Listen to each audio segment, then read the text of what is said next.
All right, we have an awful lot to cover this evening. We finished last week with the distinction between shortages and scarcities.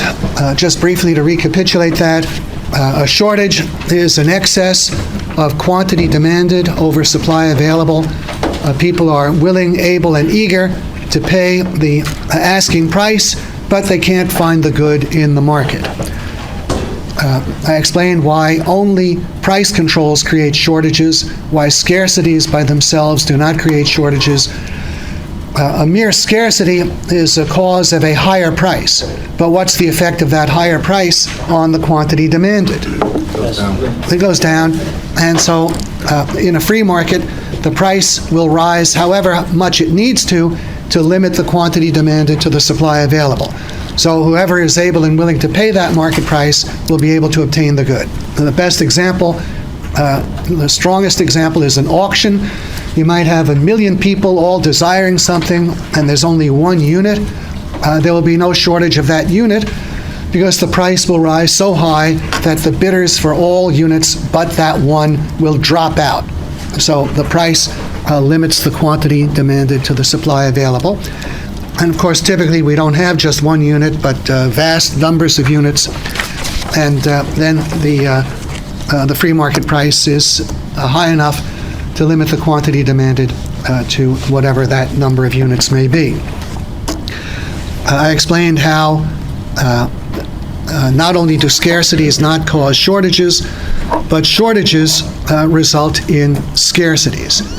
And I gave some examples where there was such chaos that even the production of oil in the period of our oil shortage was threatened.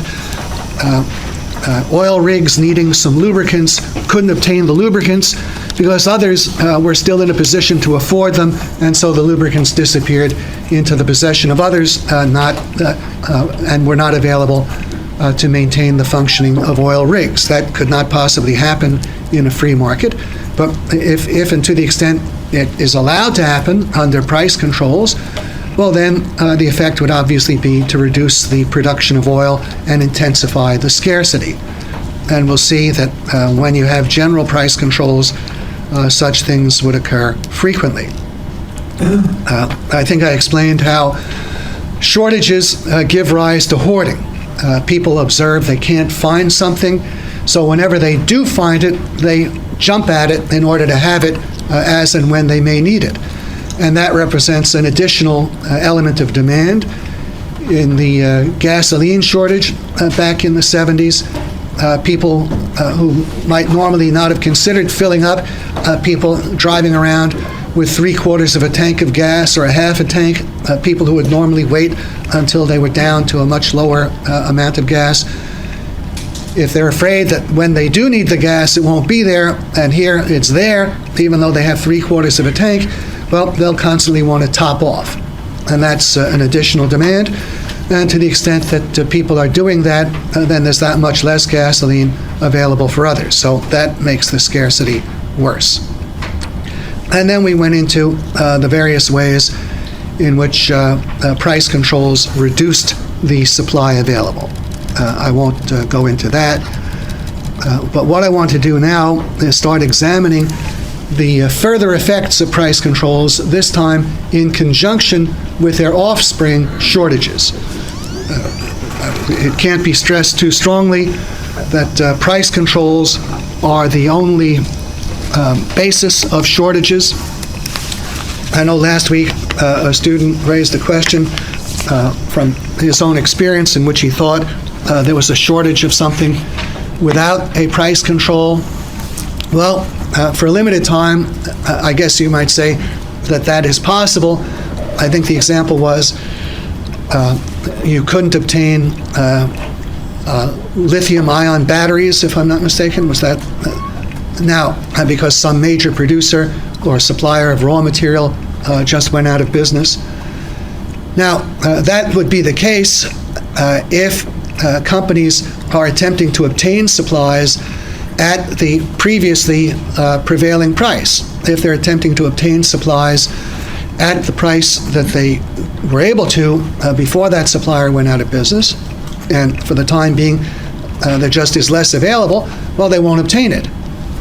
They might be waiting, thinking that in a short time supplies will be stepped up from other sources, and meanwhile they don't want to raise prices to their customers. They'll make their customers wait to be supplied. So the customers, if they're attempting to be supplied at the prevailing price of the devices using the lithium-ion batteries, they could say, well, they just can't obtain it either. But if you're not insisting on waiting for supplies at the old prevailing price, if there are any units produced in the market at all, they can be obtained by people prepared to bid up the price. So if you're willing to pay the price required to outbid others, you'll be supplied.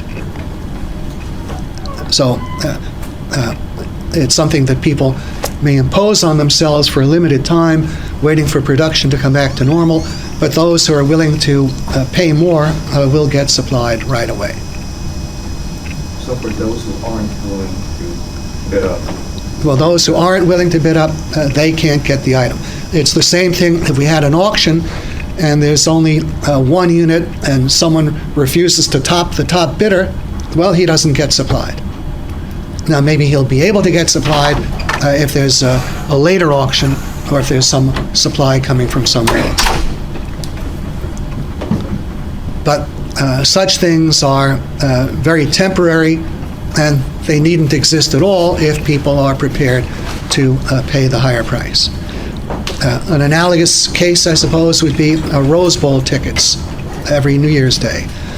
I think they go on sale at some stated price, and the quantity demanded always far exceeds the stated price. So you might say, okay, I just couldn't get Rose Bowl tickets. But what is a pretty sure way to get Rose Bowl tickets? Pardon me? Scalper. Through a scalper. Pay the higher price and you'll get the tickets. So there's a shortage at a price below the price needed to reduce quantity demanded to supply available. There's no shortage at that price. And when you have any situation that is likely to persist in a free market, prices on the part of all the sellers will be adjusted so that their supplies are available to whoever is ready and willing to pay the higher prices. Yes, Mr. Severn. You have suggested that by government intervening with price controls that it can, again, not necessarily be beneficial, but what about supply controls? What about a government that has an oil reserve, for example, or to try to make sure that these shortages that come out of circumstances we can't control can be smoothed out a little bit so that we don't stop and run out of things that are that make our economy go? What kind of possible ramifications would supply controls have? You're talking about stockpiling, and you're using the Strategic Petroleum Reserve as an example? Right. Okay, we wouldn't just run out of anything. The most that would happen is there'd be a higher price. It's not the case that there's just going to be no oil. Even if there is much less oil, there need not be a shortage of it. What would occur in a free market? The price goes up. The price would go up. The quantity demanded would be correspondingly reduced. Now, the government might decide that they want to release some of their Strategic Petroleum Reserve, but first, to accumulate it, what's the effect of the government entering the market to accumulate such a reserve? It makes the price higher. And again, when governments have accumulated such reserves, if we had a free market, they'd probably end up having to sell the reserves back at a lower price than they paid for it. And that could happen even now, maybe not very likely, but it could. We could have a much lower price of oil than presently prevails. Can anyone think of some simple things that would need to be done that would bring about a substantial increase in the supply of oil and a substantial reduction in the demand for oil? Alternative engines and technology. Well, in the present state of technology, without having to wait for any major new breakthroughs, just with the technology we already have. Allowing for more drilling, production of oil. What about just letting the oil companies drill for oil on the North Slope of Alaska? That would be one thing. It's pretty certain there's a substantial amount of oil there, right? That by itself could increase the daily global output maybe 2 or 3%. Now, are there any other known sources of petroleum within or very near the United States? Yes. Off the coast. There's some. Yeah, off the coast, off the Gulf Coast, off the coast of California. These could be significant additional supplies.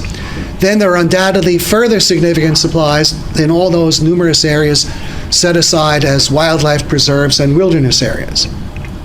They could be opened for exploration and development. That would represent a significant increase in the supply of oil and bring the price sharply below $50. You know, the demand for oil is inelastic, and if you increase the supply 5 or 6%, you're very likely to cut the price 25 or 30%, or maybe more. Then there are other things that could be done, such as freeing up the development of atomic power and the strip mining of coal. How would those developments serve to reduce the demand for oil? The substitution effect. A larger supply of these competing fuels and lower resulting prices, that would mean that people would not be willing to pay, not that as many people would be willing to buy as much oil at the prevailing prices. That would be a reduction in the demand for oil. So between the two, we would have a very substantial reduction in the price of oil. We don't have it because we have a large contingent of people who appear to value the well-being of caribou above the well-being of human beings. And the pristine purity of beaches, among which are not even really threatened, above the well-being of almost 300 million other citizens. So their lords and ladyships in the castle are indulging themselves at the expense of the masses of people. And no one is afraid, everyone is afraid to question this. But it is absolutely unnecessary that we have these kinds of prices of oil.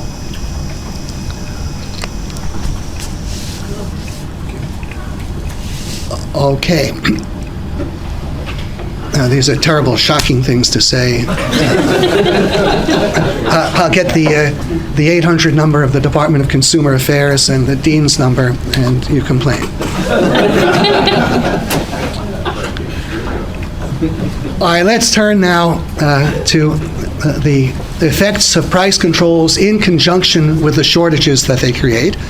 And one major effect is that consumers, in the face of a shortage, are made worse off than if they were dealing with a protected legal monopolist.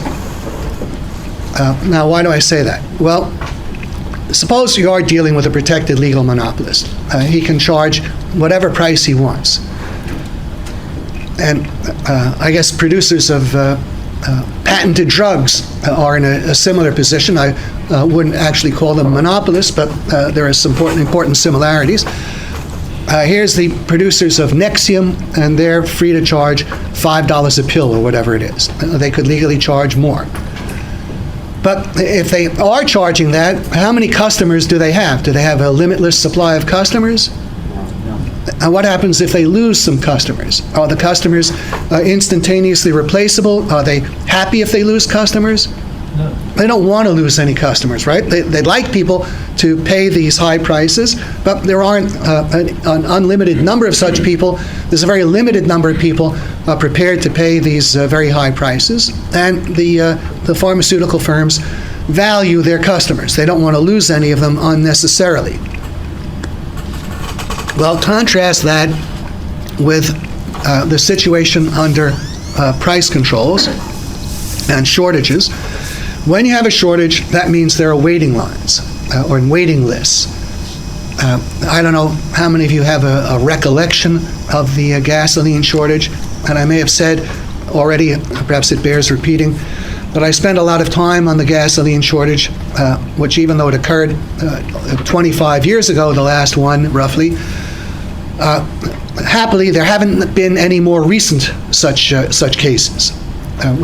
Thankfully, we can't refer you to the latest shortage of 6 months ago.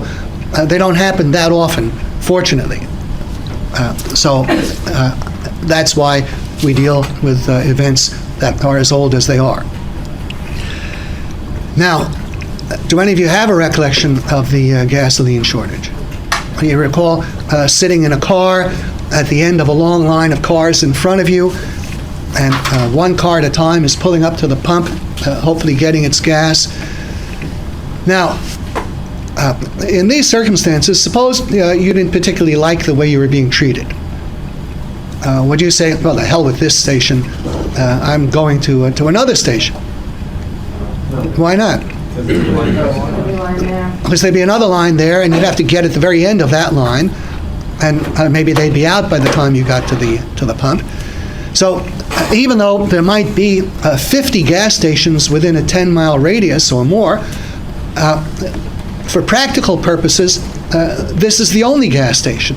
For practical purposes, you don't have an alternative, because if you leave this station, you've got to get on the end of the line somewhere else and take your chances. You may not get supplied.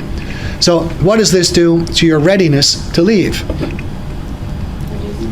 You're going to be very reluctant to leave. It'll have to be something really extreme to make you leave. Now, by the same token, what happens if you do leave? What is the loss to the gas station? Nothing. You're instantaneously replaceable by the next car in the queue or the next person on the waiting list. So what is the value of your business to this gas station? Zero. You're not likely to leave in the first place, and if you do, you're instantaneously replaceable. So why should they give a damn about you? Well, they don't.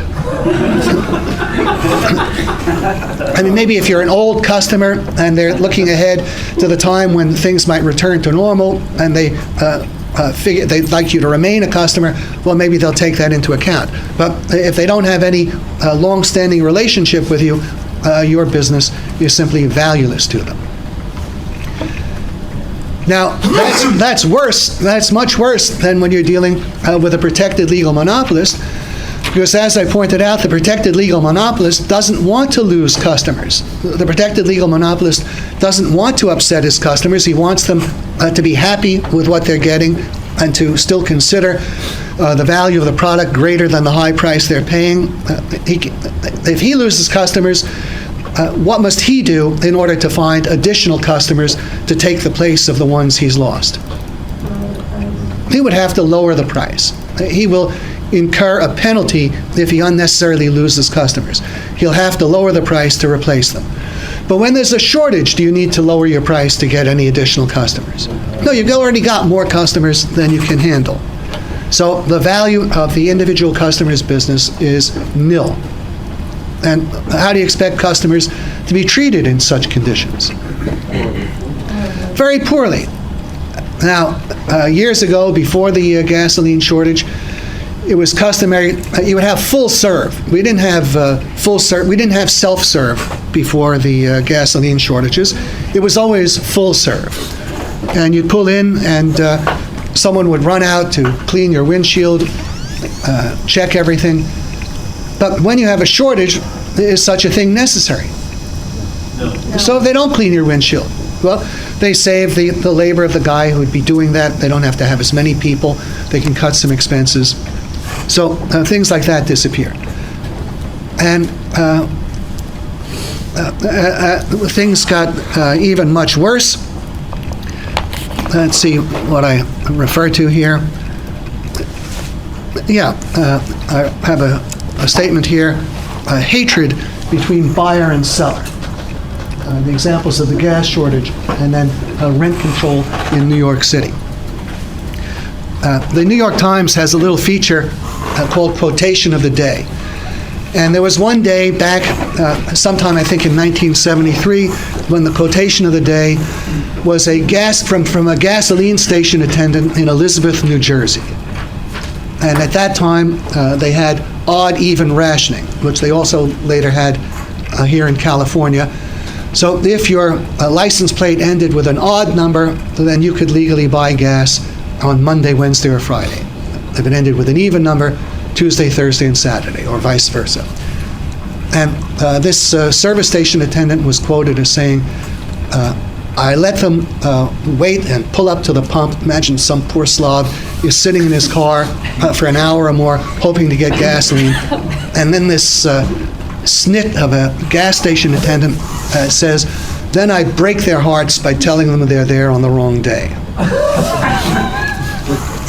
He was looking for a job as guard at a concentration camp. Now, do you think this would go on in any kind of normal condition? Suppose some employee is really nasty to a customer. What do you think would normally happen? He'd be fired. But in a case of this kind, what's the loss? There's no loss. Now, this is a very important issue, actually.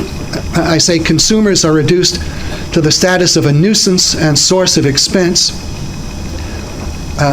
Business firms undergo expenses on behalf of their customers. They pay money to do things that satisfy their customers. They're paying money to produce the product, to provide service in connection with the product. Why do they do this? To keep the customers happy, to keep them coming back and spending their money buying the products from the business firm at profitable prices. The business firms spend money as the means of obtaining money from satisfied voluntary customers.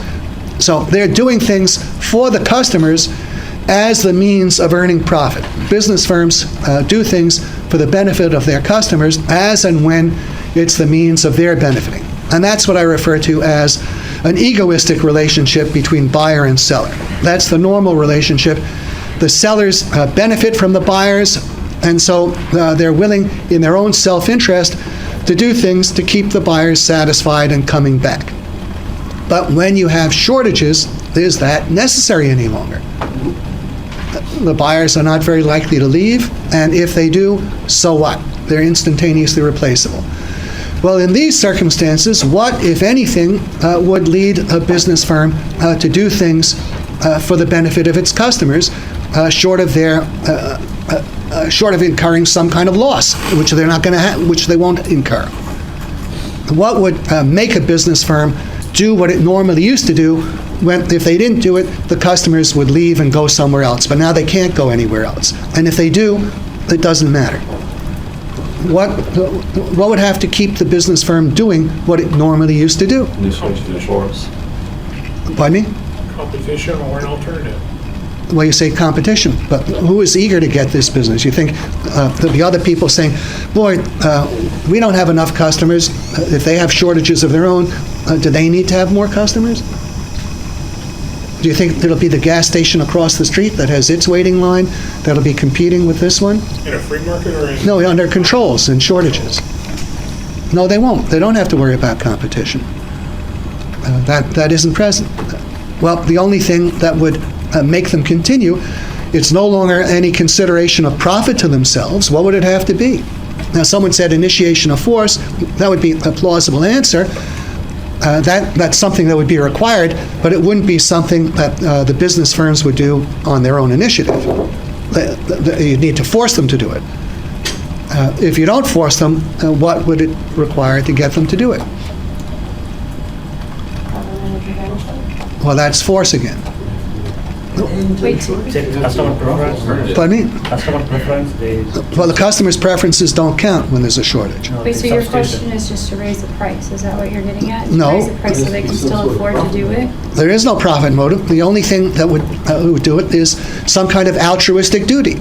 If the businessman, if the gas station perhaps were run by Mother Teresa, and she simply loved the people driving in, well, maybe she'd continue washing their windshields or something.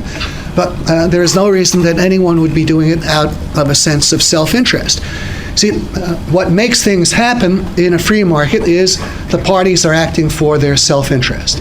But when there are shortages, self-interest no longer requires that you satisfy the customer, because the customer is essentially valueless, the individual customer. He's not going to leave, and if he does leave, he's instantaneously replaceable.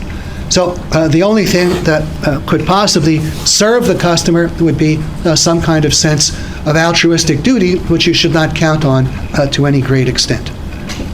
And apart from that, there's physical force by the government, because there won't be much altruistic duty performed. Don't you think that perspective is pretty short-sighted? I mean, shortages are eventually going to overcome, and if you piss off all your customers, they're going to go somewhere else as soon as it's done. Well, I mean, that's that true. just means, And so I mentioned that if you had a customer of long standing, you'd probably consider that. And you could be contemplating also the end of the shortages. The two would go together. But what about those people who are just passing through, who aren't regular customers? You're not going to pay any particular attention to them. And what if the price controls were going to be long-standing? Suppose they were considered to be a permanent feature, or would last for several years. Well, then exactly this is what would happen. Now, another example of much longer standing as to what happens to the relationship between buyers and sellers is the relationship between landlords and tenants in New York City. I think I may have pointed out New York City has had rent control and a shortage of most rental housing since 1943. Now, when you have a shortage of rental housing, especially the longer the rent controls have been enforced, and the more below the current market the rent controls are. I mean, imagine you're in an apartment which is renting at a base rent charged in 1943, plus a few 15% increases along the way. And so it's a tiny fraction of rents for comparable apartments in the open market.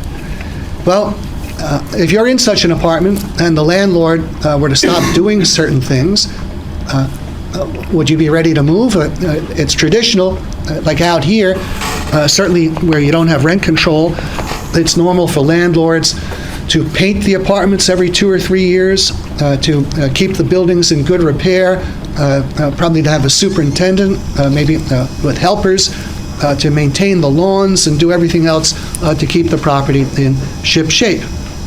Well, when you have a shortage and the tenants have nowhere else to go, certainly not to find a similarly low-priced apartment. Maybe they do have other places to go because we don't have rent control all over. But if you do go somewhere else, you'll be having to pay a sharply higher rent. And so you're not going to be too ready to go. So what happens if the landlord stops painting? Suppose he stops changing the light bulbs in the halls and does perhaps other things more serious than that, like not send up enough heat in the wintertime. Well, the tenants going to be flying out of there? And if they are, is there any problem replacing them at such bargain rents? So why should the landlord continue to provide heat, doormen, superintendents, keep up the repairs, etc.? Legally, he has to. Well, legally he might, but economically he has no reason to. And now why would it become a legal matter? See, why would the law get dragged in? What has happened to the economic power, the normal power in the market of buyers, of tenants? It's been diluted. Pardon me? It's been diluted. It's been diluted, it's been wiped out. Normally, what is it that keeps the supplier maintaining his property and the quality of his service? Is everything done because it's mandated in the law and everyone is reading the law, clicking their heels, Heiling Hitler and saying, yes, this is what we shall do? Competition. It's the requirements of the market, of competition, of being profitable. You have to do it in order to have customers willing freely to come back to you. But when you have a shortage, that's all gone. Then that's not present. And so the normal market forces are gone. See, what would keep a landlord normally replacing the light bulbs, sending up heat? Because suppose he weren't doing this. Suppose his tenants started becoming dissatisfied with him. What would happen when their leases were up? They would move. And now they would have places to move to because in the absence of widespread rent control, there will be rental housing available to them. So they have other places to go to, and the limits of their tolerance are not going to be very great. If the landlord falls down significantly, he will lose tenants. And will there be people beating on his door to get his apartments? Not in a free market, because the rents are high enough so that the quantity demanded is limited to the supply available. And here's this landlord, he's lost tenants. What would he have to do to fill up his empty apartments? Lower the rent. Pardon me? Lower the He'd have to lower the rent. So what is this signaling to the landlord if he fails to satisfy his tenants? Pardon me? He'll lose his profit. He will suffer financially because he'll lose tenants. He won't be able to replace them except by having to cut his rents. So not serving his tenants is money out of his pocket in a free rental market. But when you have shortages due to rent controls, then, as I say, the tenants are not too quick to move. And even if they do move, because of the shortage, the ones who move are immediately replaceable. So there is no loss to the landlord. So what would you expect to happen to the degree of service provided in rent-controlled buildings? They would go down. Now also, they could go down even if the buildings were owned by people like Mother Teresa, who wanted to maintain their properties even though they were no longer under an economic necessity. Because what is the effect of having controlled rents over a long period of time while inflation keeps raising your operating costs? What's that do to your actual financial means of maintaining your property? It decreases it. You will become increasingly less able to maintain your property even if you're still willing, which it's not very likely. Now, let's just spend a moment considering this last point under A, how the repeal of rent control would give tenants economic power over landlords and restore harmony between them. Well, if rent control is repealed, what happens to rents? They go up. And when they go up, what happens to the quantity demanded relative to the supply available? It'll go down, and the rents will go up to a point, and the quantity demanded down to a point where there is some positive vacancy rate established. In a free market, it's normal that some modest percentage of apartments at any given time be vacant. Maybe it's 2-3%, something well into in the low single digits. And the existence of some vacancies is very much to the self-interest of the tenants. Why? Well, because it means there's other places to go to. The fact that there are vacancies means that if you're unsatisfied where you are, you've got somewhere else to go at a comparable rent. So that means that if landlords do something that gets their tenants very upset with them, they will lose tenants, and then because there's no shortage, they won't be able easily to replace them. They'll have to lower their rents. So when rent control is abolished, the tenants once again gain economic power over the landlords, which is lost when you have rent control and shortages. And because of this deprivation of economic power, the normal market economic power of the tenants, because of its abolition under rent controls and housing shortages, what is the only recourse of the tenants? They no longer have a normal market economic recourse. What becomes their only recourse?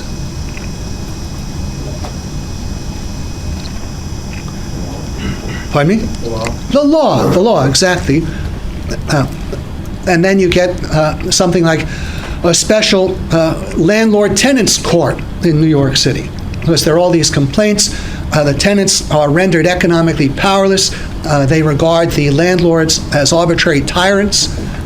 And at the same time, the landlords, particularly the smaller ones who may be living in the same building with rent-controlled tenants and who can't live as well as them.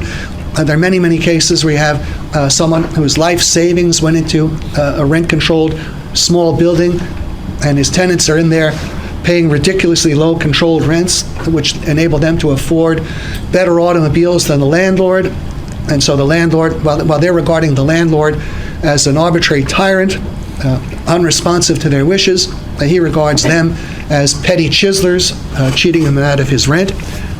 And then the tenants seek to obtain their way through court orders, government orders, and you have cases where some court will decree the landlord must provide adequate heat for his tenants.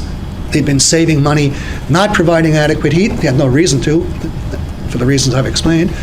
And now the tenant gets a court order, you must provide heat, you blankety blank SOB capitalist landlord.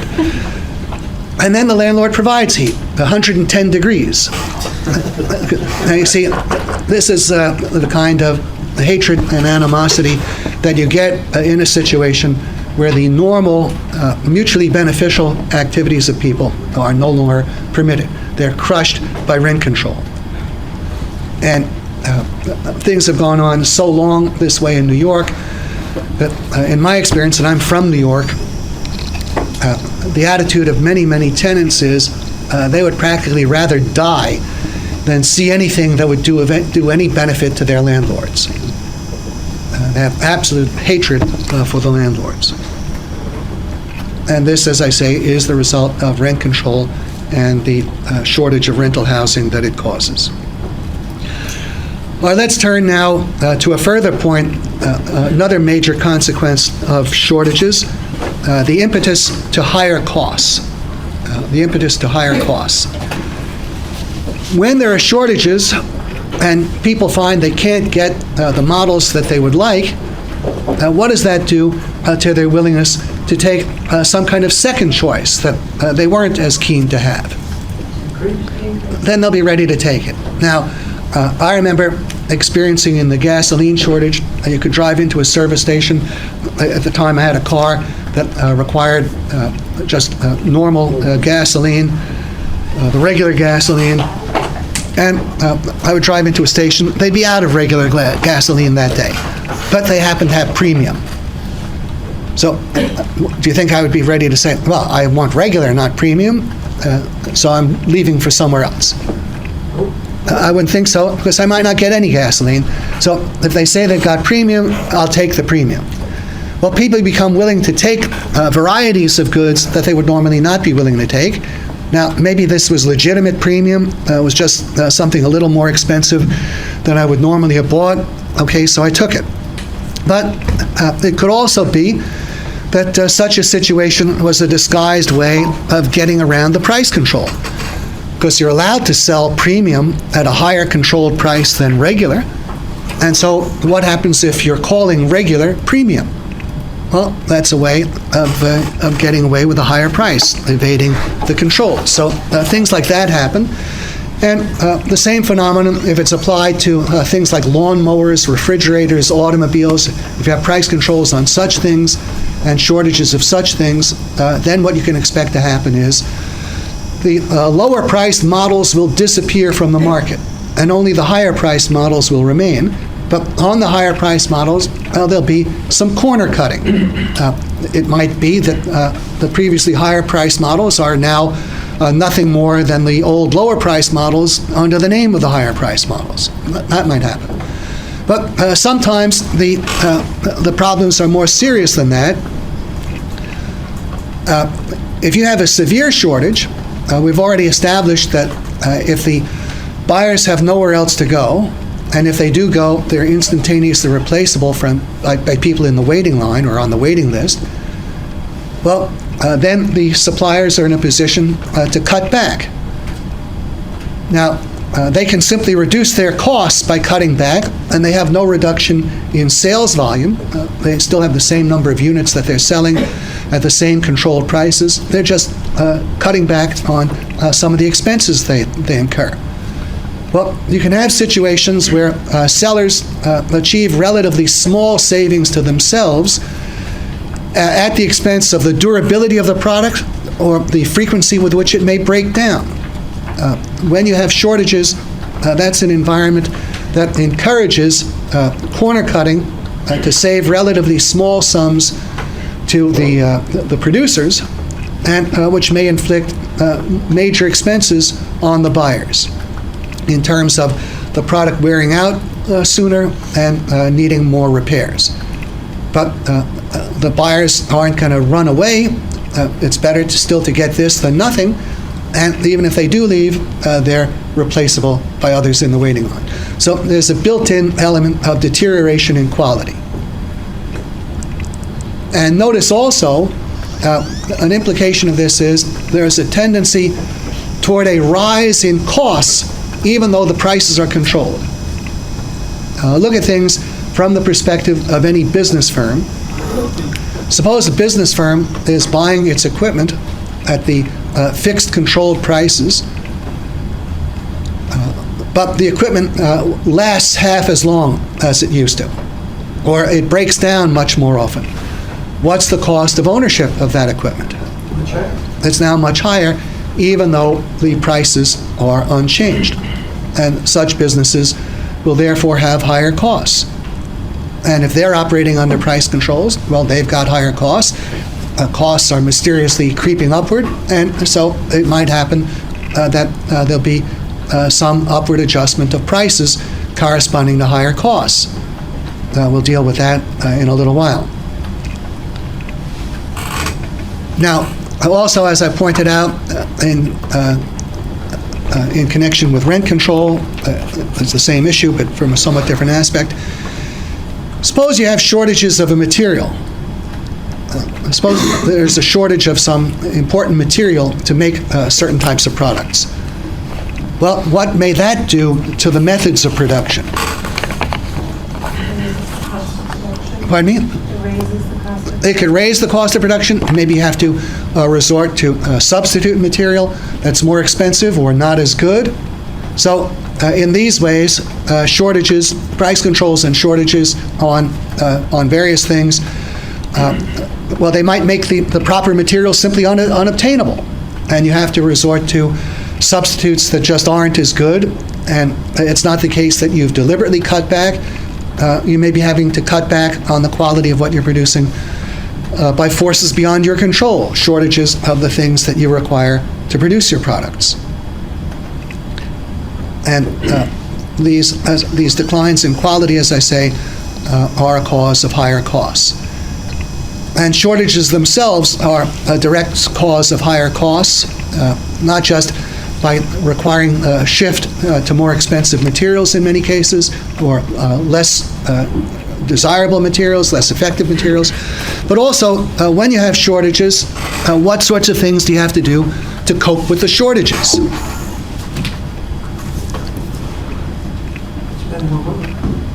But in what ways we have to spend more money to get around the shortages? Higher the supply. Pardon me? Bid higher. Well, no, that's against the law if you have price controls that are enforced. Your capital is sitting around idle, so if you're paying interest on that. Well, your capital might be idled. You have an interest cost on idled facilities. That can be a factor. Inventories. Yeah, you'll want to, anytime you see supplies, you'll want to stock up. You'll spend time searching for supplies. There'll be search time using time of executives. You'll need storage facilities. You'll need to hold bigger reserve inventories if you can get them. And there's interest on that. And you have the additional costs of storage. Delays. When there are shortages, there are frequently delays in production. Suppose you're in the construction business and there's a shortage of some particular type of pipe you need before you can complete the houses you're building. And you can't offer the houses until the pipe is in and they're completed. Well, what does that do to the time your capital has to sit and lie idle? That's adding to interest costs, which can be significant. And you might have to keep people on the payroll to have them around when you need them. That can be a major cost. Now, I mentioned a few minutes ago that sometimes, or as a matter of fact, when there is a rise in costs, and we've seen how price controls bring about a tendency toward rising costs, through a reduction in quality, through things wearing out more quickly, through things needing repairs more often because of corner cutting and because of the lack of availability of proper materials in their own production. It's very often the case that the price control authorities allow for a rise in price when the business firms can demonstrate a rise in their costs. And so you can have higher prices allowed insofar as they're necessary to cover higher costs. Now, in effect, you have a system of cost plus pricing. Now, what do you think the effect is if you know you can get a higher price if you can demonstrate higher costs? How does that affect the methods of production? Show higher costs. You'll have more costly methods of production, and if there are shortages, you won't have any trouble disposing of the product. People will take the more costly goods rather than not have anything. Now, when you have cost plus pricing, an additional wrinkle on top of the incentive it provides to inefficiency as a way of increasing your profits, getting more profits on the basis of higher costs. That's a feature of many government contracts in normal times, by the way. Often you can have different controlled prices for the same good. It's possible that under price controls there can be different controlled prices for the same goods. And this was true in our price controls on oil and on natural gas. And it was true as between the price controls on domestically produced oil and the absence of price controls on imported oil. Let me illustrate what further problem comes up here. When we had the price controls on oil, the world price of oil in Europe and Japan got to about $34 a barrel. The price on domestically produced crude oil, the controlled price on domestically produced crude oil, was about $10 a barrel. And at this time, we were importing about half of our overall consumption of oil. About half of the oil we consumed was imported. Well, this meant that half of the crude oil came in at an uncontrolled world price of $34 a barrel.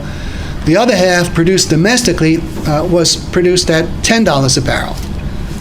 Now, suppose you're a refiner, and of course, all of the different refiners were having to charge the same controlled prices for their oil products. So there'd be the same controlled price for gasoline, heating oil, jet fuel, et cetera, et cetera.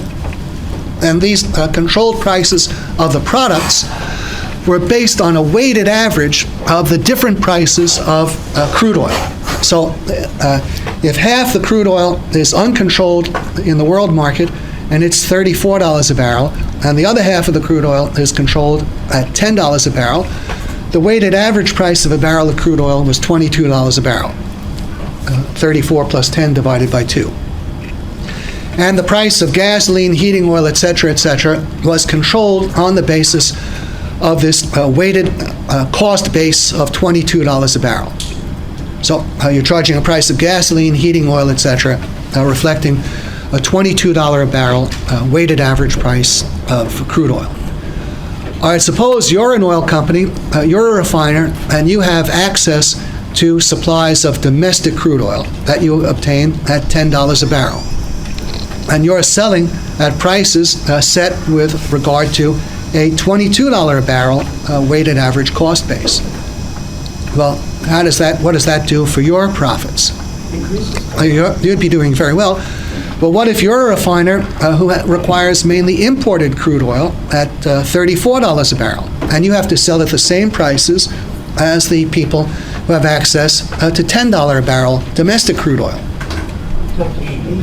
Okay, well, you'd be in deep trouble. Well, what do you think the remedy was?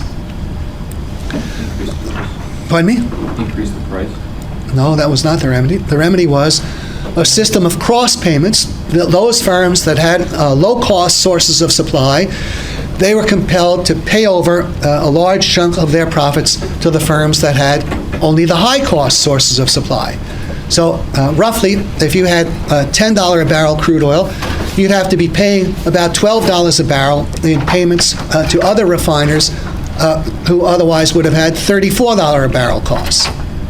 So we had this system of cross payments. This was an added element of complexity resulting from more than one set of controlled prices. And this is a kind of outcome that is not uncommon with price controls. Now let me point out this point C, chaos in the personal distribution of consumers' goods. Suppose we were to have a shortage of red meat. So Vons or Pavilions or Ralph's or whatever is getting a delivery of meat every day or every other day. And it's so many hundreds of pounds of different cuts, but at the controlled prices, people in the area who are ready to come in, they would like that much meat plus 25% more. So what do you think is going to happen to the amount of meat that Ralph's and Pavilions and Vons, etc., have remaining on their shelves? It's going to be swept bare. Many of the items will just be swept bare. All right, well, what does this imply about people who can't walk in early in the day and grab up the supplies shortly after their delivery? Buy alternatives. Well, they have to go away empty-handed as far as these cuts of meat in these stores are concerned, right? They just go away empty-handed.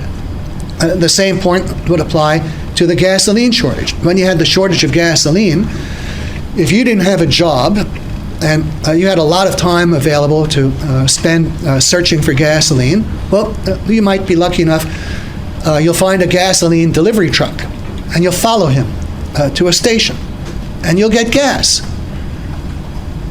Or if you happen to drive in shortly after a delivery, you'd get gas.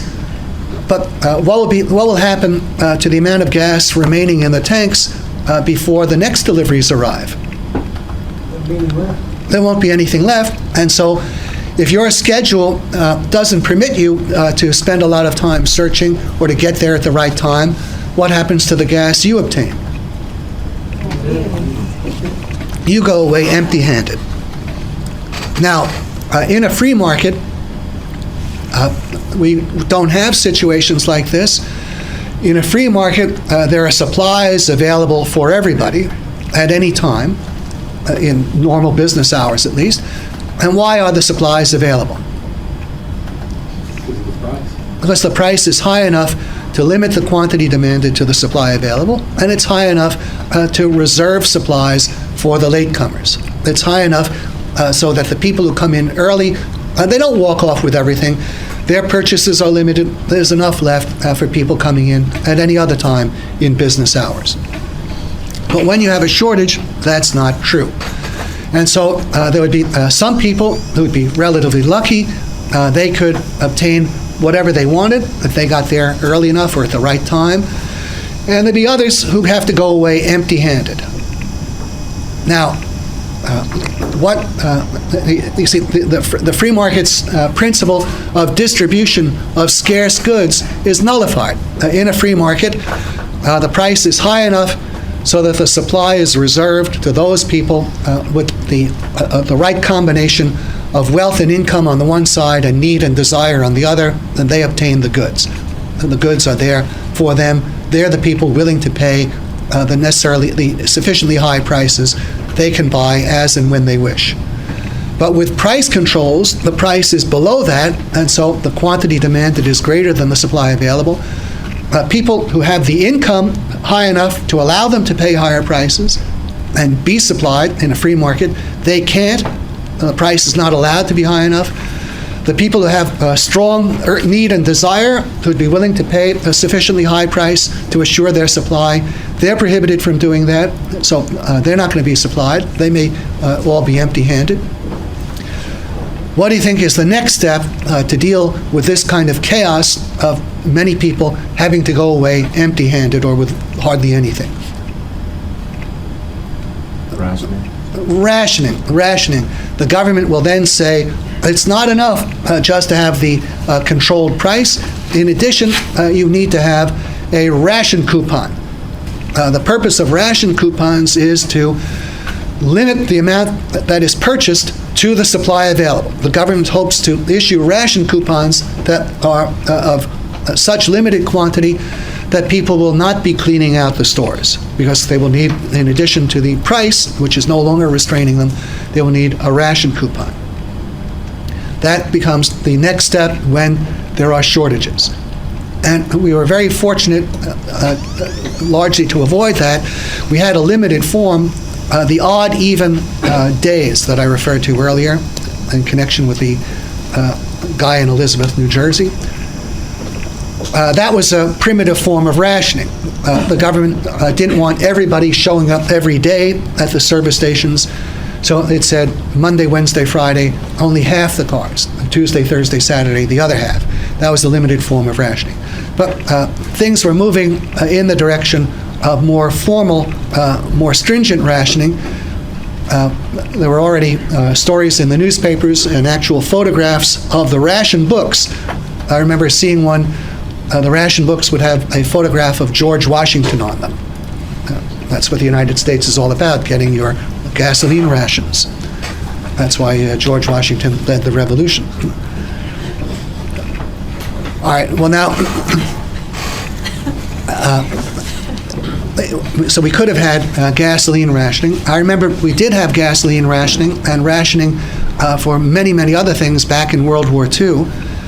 I was a child in World War II, and I remember you needed to have a sticker on your windshield. There are different categories of rations. You could get a higher monthly allotment of gasoline if you could show that you worked at a certain distance from your home and there was no alternative means of transportation. If you didn't fit into that category, you'd have a lower allotment. Maybe if you're a physician, you'd have a higher allotment. So there are different categories.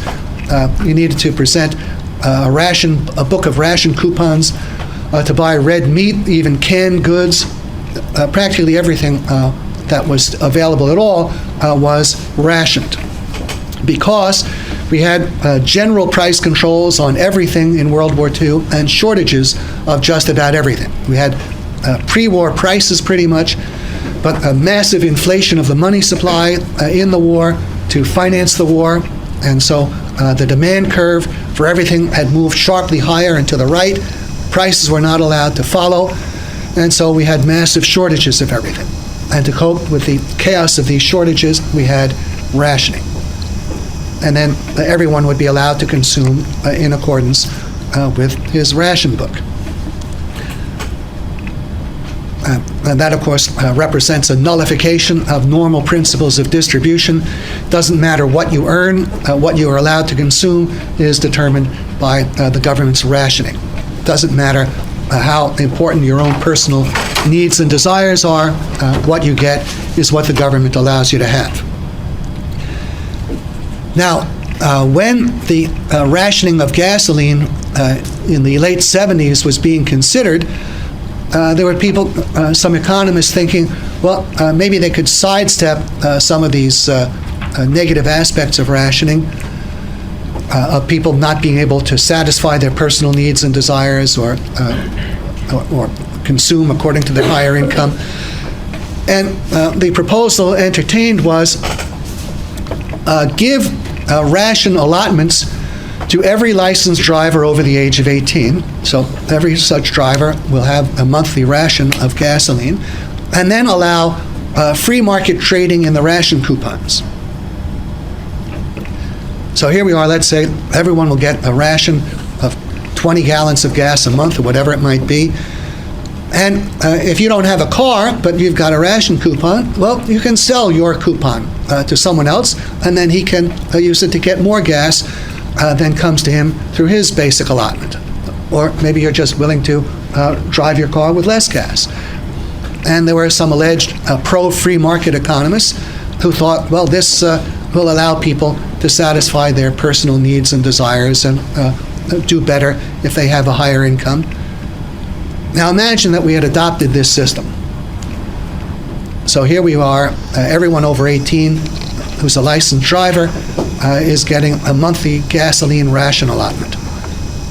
And what do you think many of them would be doing with these allotments? They'd be selling it, and so they'd regard them as a normal part of their income. And then we'd have millions of people with this major new entitlement. And do you think then we would have gotten rid of this very easily? Not at all. Now just think what an incredible injustice this would have been.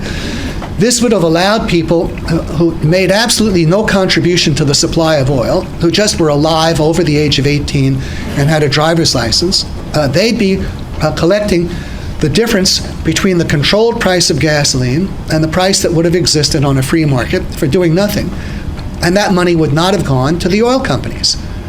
Now, what would be the difference if we didn't have the price control, let the money go to the oil companies instead of the licensed drivers over 18? What significant difference would that have made? They can invest the money. Exactly. They could invest the money, and maybe then we'd get a larger supply of oil. This was incredible that such a proposal could be entertained.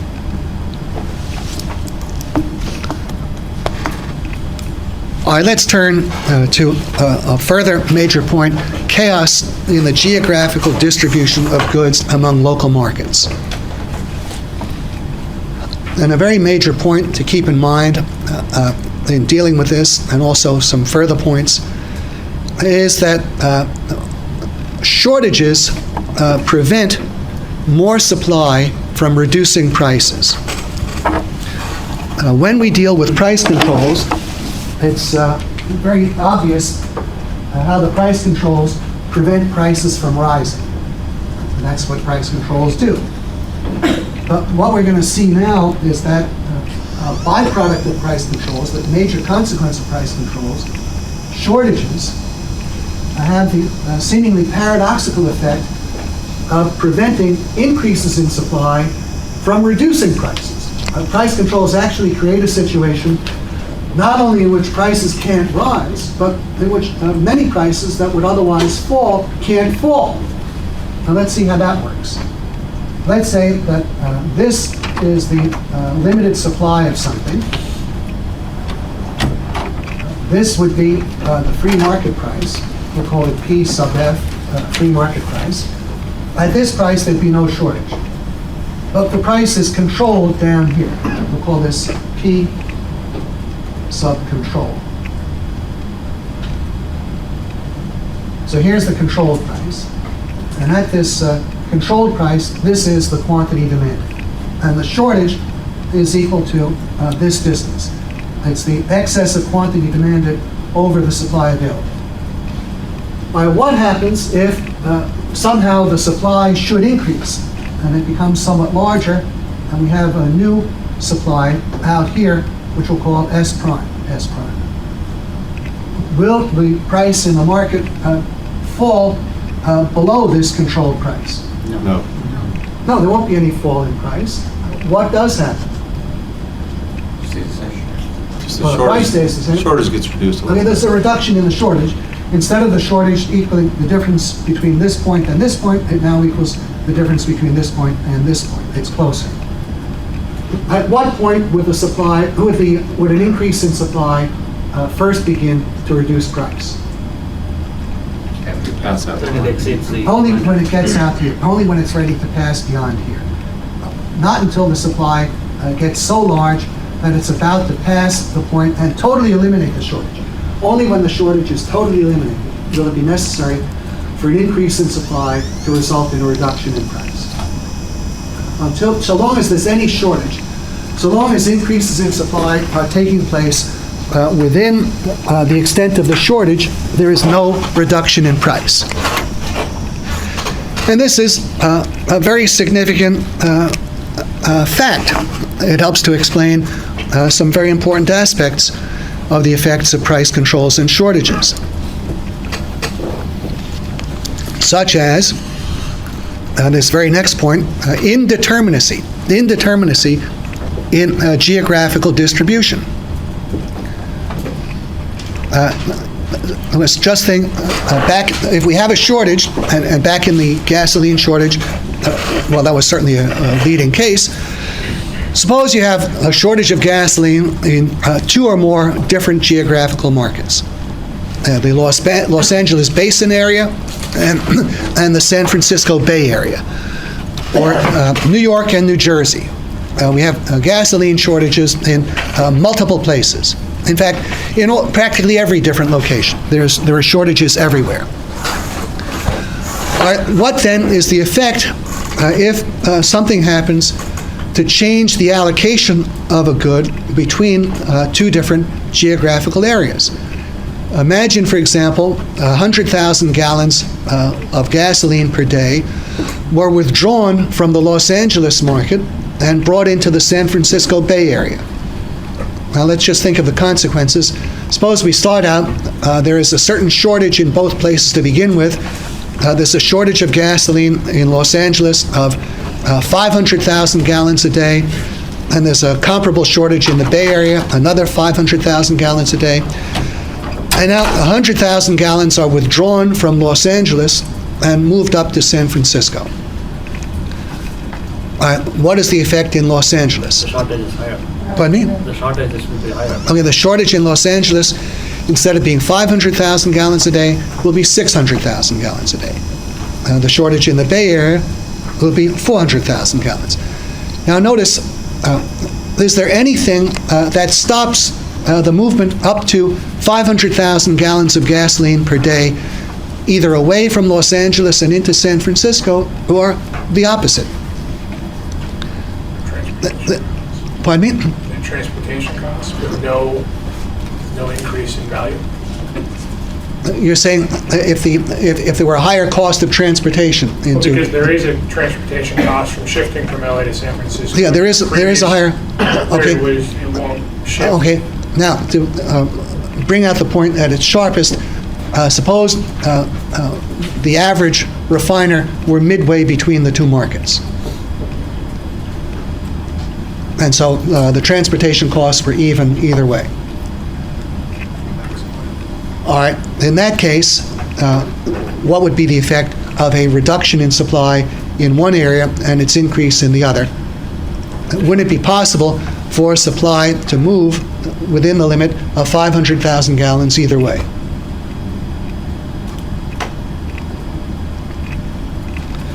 You could have up to 500,000 gallons a day less in Los Angeles, meaning we'd have a shortage in Los Angeles of 1 million gallons a day, and 500,000 gallons a day more in the Bay Area, and there would be a limit at that point. Why would no more gasoline than that move? Supply's not there. Well, they have the supply. There are some people in Los Angeles still getting gas.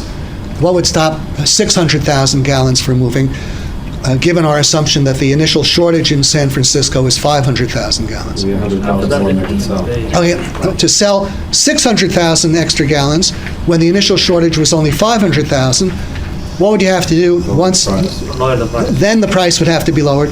Then the effect of additional supplies coming into the Bay Area would be to lower the price and profit in the Bay Area.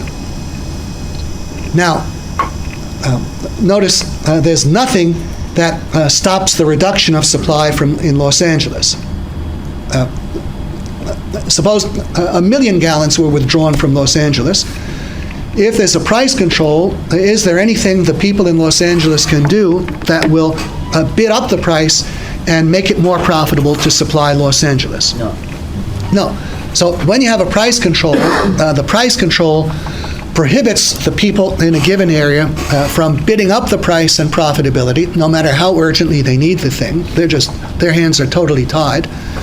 And to the extent that you have a shortage in another area, what is especially interesting now is that there's nothing that will reduce the price and profitability in the area into which the additional supplies come until the shortage there is totally eliminated. Now contrast this with the conditions in a free market. What would happen if through some miscalculation the oil refiners cut back 50 or 100,000 gallons of gas to Los Angeles and shipped it up to the Bay Area? What would be the immediate effect in Los Angeles? Prices are higher. The scarcity would be felt. prices of gasoline in Los Angeles would very quickly rise. What would that do to the profitability of supplying Los Angeles? It would become more profitable, so those gallons that had been withdrawn would very quickly be brought back. And meanwhile, in San Francisco, in a free market, there is no shortage. What would be the effect on price and profitability in San Francisco of bringing in those extra gallons? Price goes down. The price and profit would go down. So in a free market, there is a determinate distribution of the supply of gasoline between the different local markets. It can't be arbitrarily withdrawn from some markets, because as soon as less is sent into those markets, the price and profit will rise, pulling back the supplies that have been withdrawn. And it can't just be dumped into other markets, because there the price and profit will fall, repelling the extra supplies. So in a free market, the distribution of the supply of gasoline or anything else as between different geographical markets is determinate, and you don't have a situation where any markets are arbitrarily deprived of supplies to better supply other markets. But when you have price controls and shortages, that becomes a very strong likelihood. When there are price controls and shortages, you have a wide band of indeterminate distribution created within the limits of the shortages. There's nothing to stop the withdrawal of supplies from an area. The area is prohibited by law from bidding up the price and profitability on the item, and so making it worthwhile to step up the supply. And the only limit on the loss of supplies is the elimination of shortages in other areas, which would finally make the price and profit in those other areas decline. So starting with our initial assumptions, it would be possible for 500,000 gallons of gasoline, up to 500,000, to be taken out of Los Angeles and added onto San Francisco, or the reverse to occur. Either outcome would be equally possible. And just think of the potential for sudden major swings in supply. Suppose we start off, the two areas have comparable shortages, and now let's say we have heavy rains in Northern California, and some bridge is washed out, over which oil delivery trucks, gasoline delivery trucks normally travel on their way up to the Bay Area. So this bridge is washed out. Now the trucks have to take a detour. Maybe they have to go an extra 30 or 50 miles or whatever. This adds to the cost of transportation.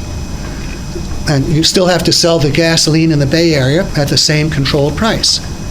So what's this do to the comparative profitability of selling a gallon of gasoline in the Bay Area compared to Los Angeles? Pardon me? Reduces the profitability. There's less profitability in San Francisco. So where is gasoline going to move to the maximum extent possible? What's the effect of every gallon of extra gas that you can sell in Los Angeles at the expense of a gallon in San Francisco? What's that doing to your unit cost, given that you've had this detour going to San Francisco, which is raising your costs? Okay, you save costs by supplying LA. You have lower costs supplying LA. And that's where the supply will move until such time as you'd finally have to cut the price in LA by as much as you were saving in transportation costs on not shipping to San Francisco. Do you appreciate the potential for a wide shift, a wide change in supply in response to a relatively minor, normally insignificant development?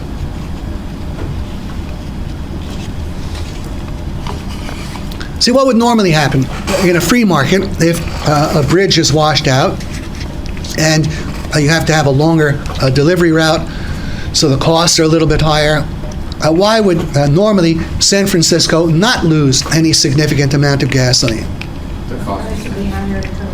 The price would be able to rise to cover the higher cost, exactly. But under price control, is that allowed by the law? That's illegal. It's illegal for the market to make a response that compensates for the washing out of the bridge. That's prohibited by law. So the effect is that San Francisco, in this example, will lose as much gasoline as is required before the price in Los Angeles would finally drop and match the rise in cost to San Francisco. Think also it can make a big difference what time of year price controls on gasoline are imposed. See, there are different prices of gasoline in different areas. There's a different pattern of gasoline prices in different seasons. In the summer, the price of gasoline in resort areas will tend to be higher relative to the price in downtown city areas than is the case in the wintertime.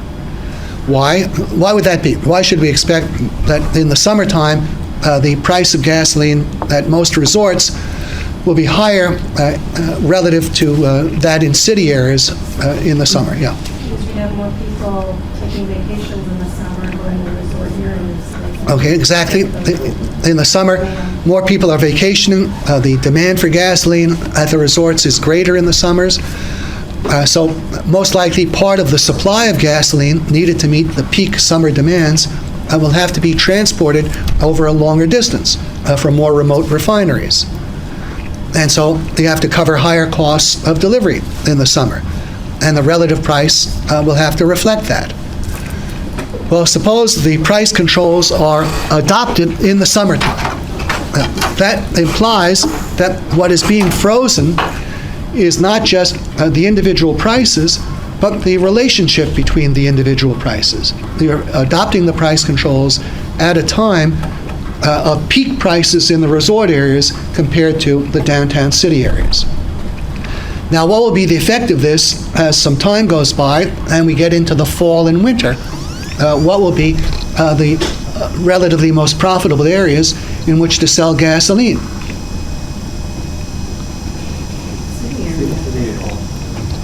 Pardon me? City area? No, under price controls. See, in a free market, what would happen to the prices of gasoline in the resort areas compared to the city areas? In the resort areas, in the winter and fall, it would go down in the resort areas, up in the city areas, at least relatively. Maybe the whole price of gasoline goes down in both, but it would go down more in the resort areas. But now here we are, we've had price controls. And so in the resort areas, you're legally allowed to charge as much as you did in the peak summer period, even though now the demand for gasoline in the resort areas is less.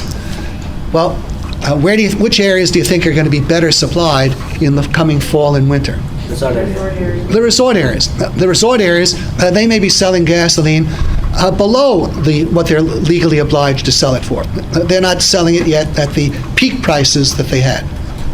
That price too would become too low eventually if we had the controls in long enough and we had inflation going on driving up all the costs, then that price would be outmoded. But for the time being, it's certainly the better price. And what this would mean is, in the coming fall and winter, under price controls, there would likely be little or even no shortage at all of gasoline in the resort areas, but where would it all be concentrated? Where would the shortage be concentrated? Yeah. In those big cities? In the city areas. It would all be concentrated in the city areas. Now, imagine instead the price controls had been adopted in the middle of the winter instead of the summer. Then what would be the situation at the resort areas the following summer? They would have a severe shortage because the price would be geared to relatively low periods of demand. They couldn't cover the costs of additional shipments.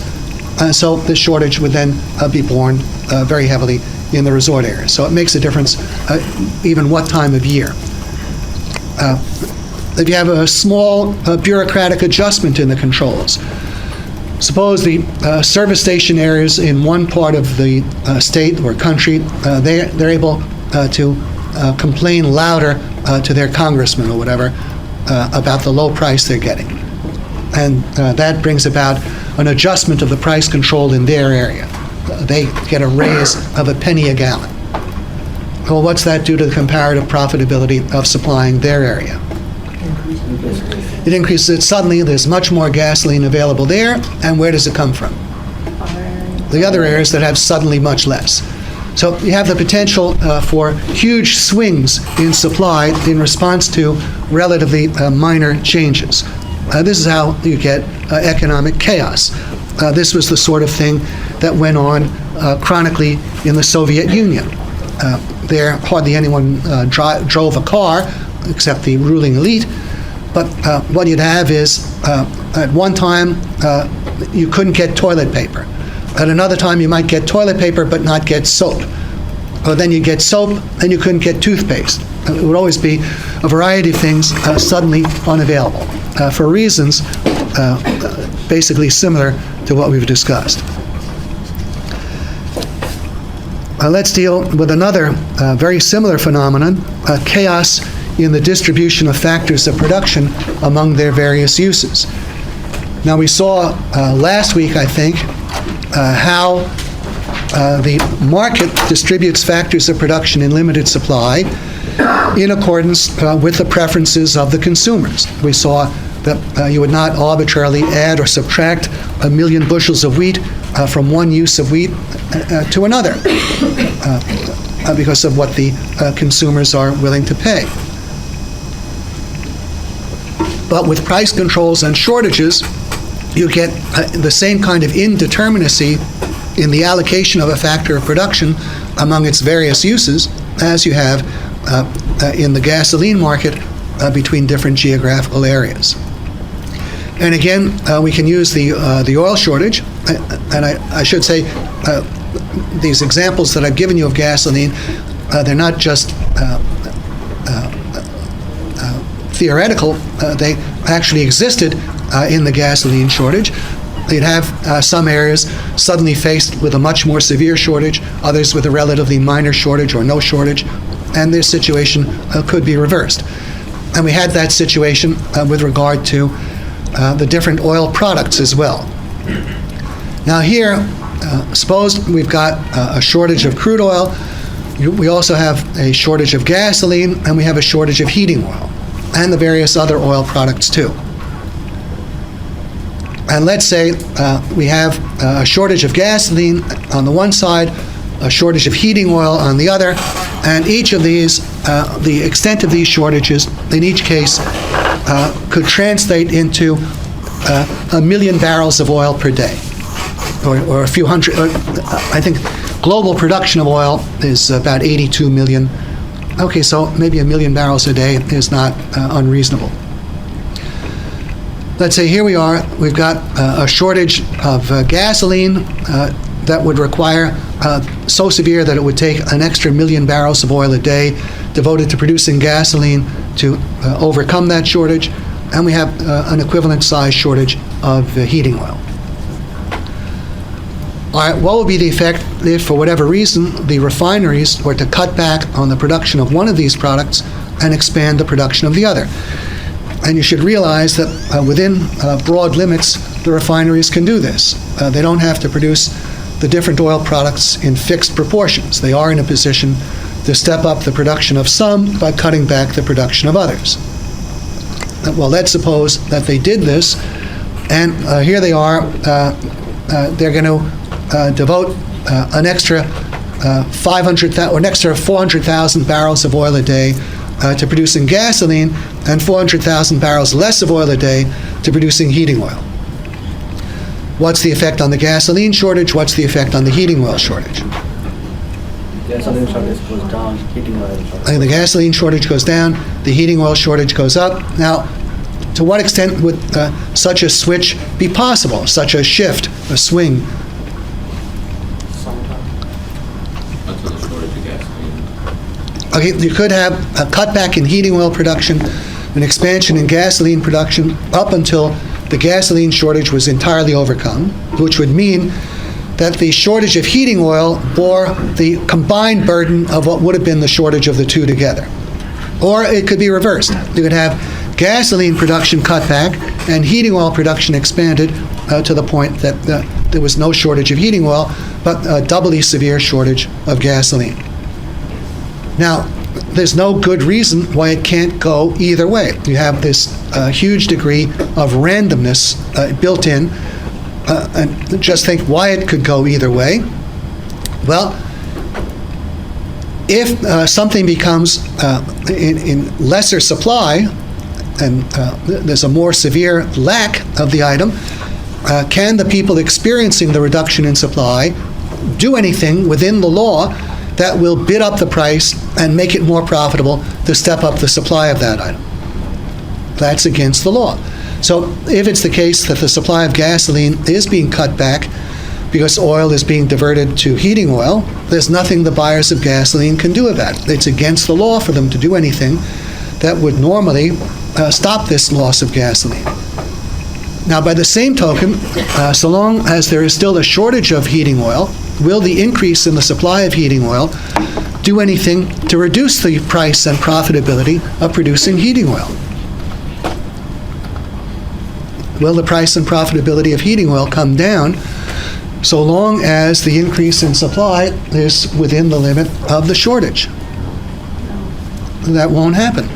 But what this means is it becomes possible for as much as 1 million gallons a day to be taken away from the production of gasoline, added onto heating oil, the shortage of gasoline to become doubly severe, the shortage of heating oil to be virtually wiped out, or the reverse to occur. This is indeterminacy in the production of these products of oil. Now, why doesn't such indeterminacy occur in a free market?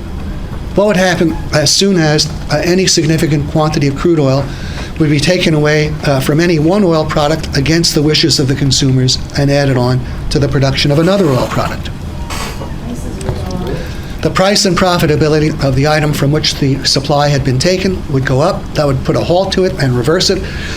And immediately the price and profitability of the item in increased supply would go down because you don't have a shortage. In order to find extra buyers, you have to start cutting the price. So in a free market, the allocation of crude oil between gasoline and heating oil and the other oil products is determined. In a price-controlled market, it is essentially random. And such things as very minor developments.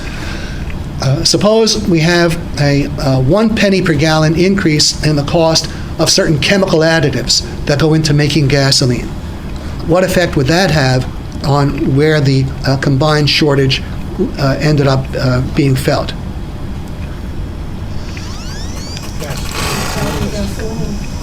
It would be felt on gasoline because now for every gallon of gasoline you're producing, you're getting a penny a gallon less profit. Well, nothing like that has happened in an expanded production of heating oil. You'd be given an incentive to have the maximum possible expansion in heating oil production at the expense of gasoline.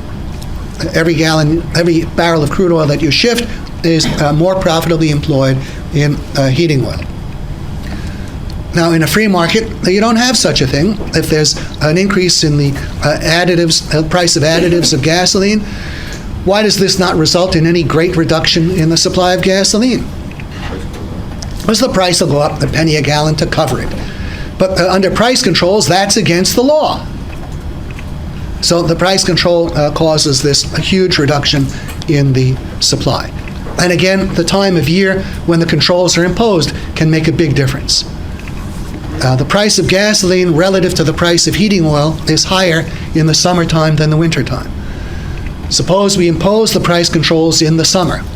What will that imply about which use of crude oil will be the most profitable in the wintertime?